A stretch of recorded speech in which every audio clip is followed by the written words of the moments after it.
Hello, everyone, and welcome to my assigned online discussion. My discussion will be on Notes of Camp, On Camp by Susan Sontag. Susan Sontag, born January 16, 1933, was an American writer, filmmaker, philosopher, teacher, and political activist. She mostly wrote essays but also published novels. She published her first major work, the essay Notes on Camp, in 1964. Her best known works include the critical works Against Interpretation in 1966, Styles of Radical Will 1968, On Photography 1977, and Illness of as Metaphor 1978, as well as the fiction works The Way We Live Now 1986, The Volcano Lover 1992, and In America 1999. Sontag was active in writing and speaking about or traveling to areas of conflict, including during the Vietnam War and the Siege of Sarajevo. She wrote extensively about photography, culture and media, AIDS and illness, human rights, and the leftist ideology. Her essays and speeches drew controversy, though, and she has been described as one of the most influential critics of her generation.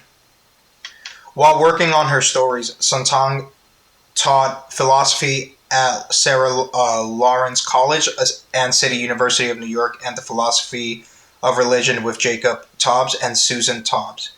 Theodore Castar and Hans Jonas in the religion department at Columbia University from 1960 to 1964. This is actually an interesting thing that I didn't know about her, but I found out she held a writing fellowship at Rutgers University for 1964 to 1965 before ending her relationship with academia in favor of a full time freelance writing. Sontag became aware of her bisexuality during her early teens and at 15 wrote in her diary, I feel I have a lesbian tendencies. At 16, she had a sexual encounter with a woman. Perhaps I was drunk, after all, because it was so beautiful when H began making love to me, as she describes. It had been 4 o'clock before we had gone to bed. I became fully conscious that I desired her. She knew it too. Following Sontag's death, Steve Wasserman of the Los Angeles Times called her one of the most influential and intellectual influencers in American history for her time, internationally renowned for the passionate engagement of her critical intelligence and her ardent activism in the cause of human rights. Eric Homberger of The Guardian called Sontag the Dark Lady of American culture life over 4 decades. He observed that despite upbringing and tardy phrased politically sensibility, she was fundamentally an atheist who offered a reorientation of American culture horizons. So, what is camp? For me, I wasn't really familiar with what camp was. When I was reading this story, I had to reread it twice because I wasn't fully aware of what the term camp really was. But once I've read it two to even three times, I started understanding what the notion was of what Suzanne was trying to portray in her essay. And in short, camp is a style, absurdly exaggerated, artificial, or affected in a usually humorous way, such as a campy horror movie, campy humor, and lastly, campy styles. A camp style willfully overemphasizes certain elements of the genre or theme. Artists like Lady Gaga and Madonna are great examples of how artists express themselves in an over-exaggerating and sometimes outlandish nature as a sense of a campy style. Camp is an aesthetic style and sensibility that regards something as appealing because of its bad taste and ironic value.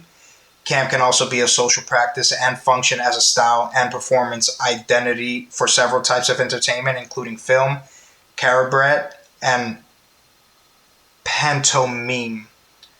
So, in other words, camp is just pretty much an over exaggerated style that people like to portray amongst themselves, but it can also be in a form of different types of camps, like campy movies, campy humor, and just campy styles. It's pretty much just anything that's exaggerated or over the top just for the sake of being over the top.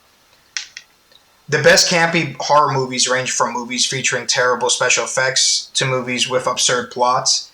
New campy horror movies often reference classic B movies. Many of the greatest campy horror films have gone down as cult classics such as The Evil Dead and Cabin in the Woods.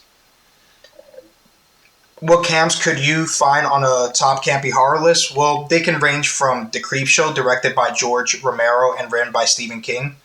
It includes five terrifying tales of masterful horror. Plan 9 from Outer Space is another entertaining campy horror movie considered one of the worst films of all time.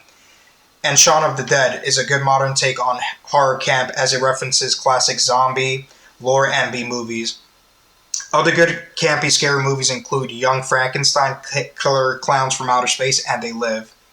At its core, free context camp stands for an exaggerated, sketchy amalgamation that's simultaneously ironic, over the top, and intentionally tacky. From here, though, a creator may opt to make something campy of their own terms. So the definition of camp has really evolved over time, and it's changed from person to person. Some people describe it as being, over the top and just exaggerating, whereas other people see it as, they can form it into a fashion sense, such as style. Like in the gala, people have very many different interpretation of what camp means to them. So reading from the text of Notes on Camp on page 1, many things in the world have not been named, and many things, even if they have been named, have never been described. One of these is the sensibility, unmistakably modern and variant of sophistication, but hardly identical with that it goes by the code name of camp. A sensibility as direct from an idea, one of the hardest things to talk about, but there are special reasons why camp in particular has never really been discussed. To talk about camp is therefore to betray it. They allow that considerations of taste play a part in the reactions to people and to works of art, but this attitude is naive, and even worse, to patronize the facility of taste is to patronize oneself. For taste governs every free as opposed to wrought human response. Nothing is more decisive. There is a taste in people, visual taste, taste in emotion, and there is a taste in acts, taste in morality. Taste has no system and no proofs, but there is something like a logic of taste, the consistent sensibility which underlines and gives rise to a certain taste. So even camp could be a form of taste. Well, taste could be a form of camp. To start very generally, camp is a certain mode of aestheticism. It is one way of seeing the world as an aesthetic phenomenon. That way, the way of camp is not in terms of beauty, but in terms of the degree of artifice or stylization. To emphasize style is to slight content or to introduce an attitude which is neutral with no respect to content.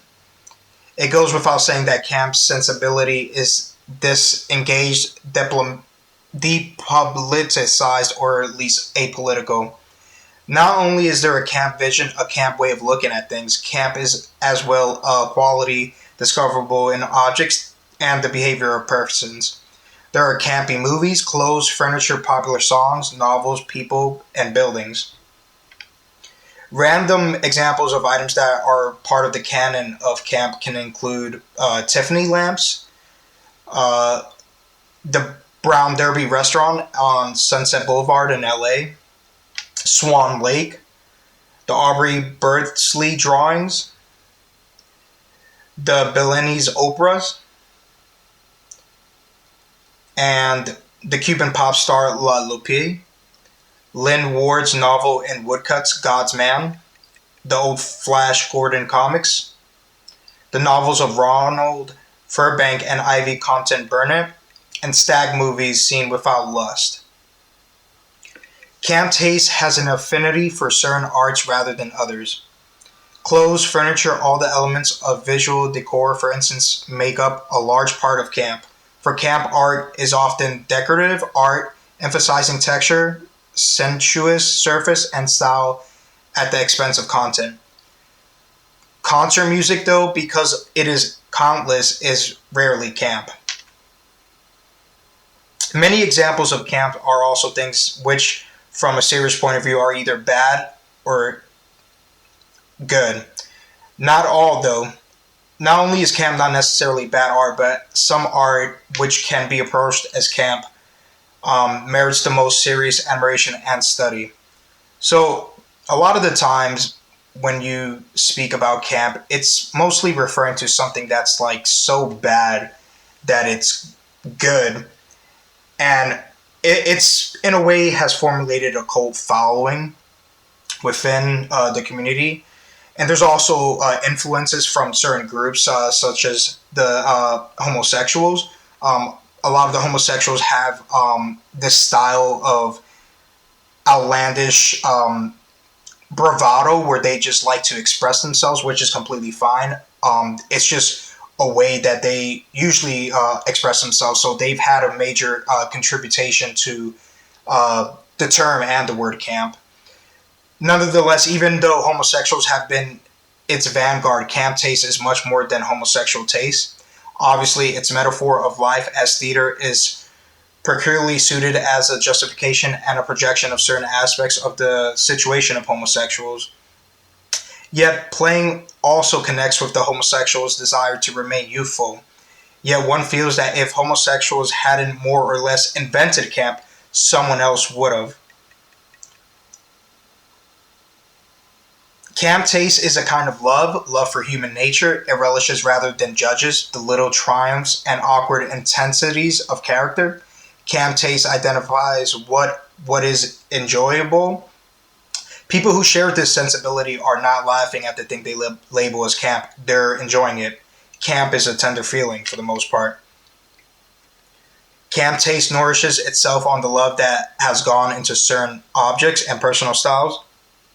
The absence of its love is the reason why such niche items as Peyton Place, the book, and the Tishman building aren't camp.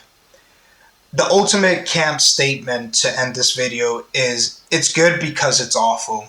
Of course, one can't always say that only under certain conditions, those which I've tried to sketch in these notes. And that is my video for notes on camp.